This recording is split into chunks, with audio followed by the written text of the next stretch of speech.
Yo, good morning. May nabili nga pala akong 50 pesos na isda. Ano po bang tawag sa isda na to sa lugar niyo?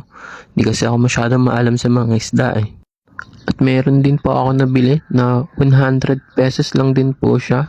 I think 1 kilo po yan na tilapia. Maliliit, so sa prito pwede na po yan siya.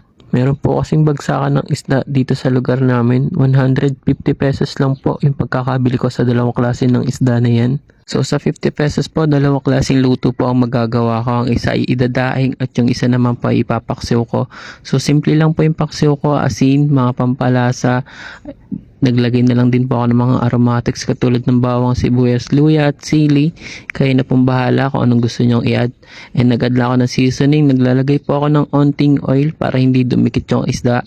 And syempre yung ating suka, mas marami suka, mas masarap. Pakukulan ko lang po yun ng mga ilang minuto and then tsaka po ako mag-add ng ating tubig para mas kumapit po muna yung paunang lasa sa ating isda.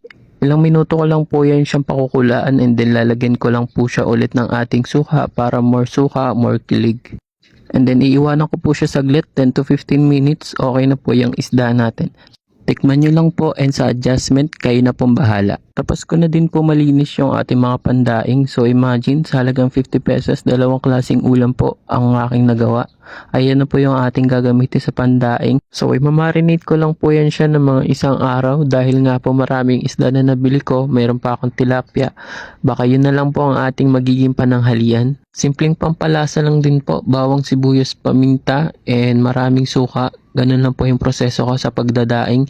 Nag-add lang po ako ng mga ilang seasoning and mas maraming suka po ulit, mas maganda. So 150 pesos po ang naging expenses ngayong araw. Meron na tayong pritong tilapia, paksiw, at daing. So ito na po yung ating simple pero mabisang pananghalian. Salamat po sa pagsulyap. Peace!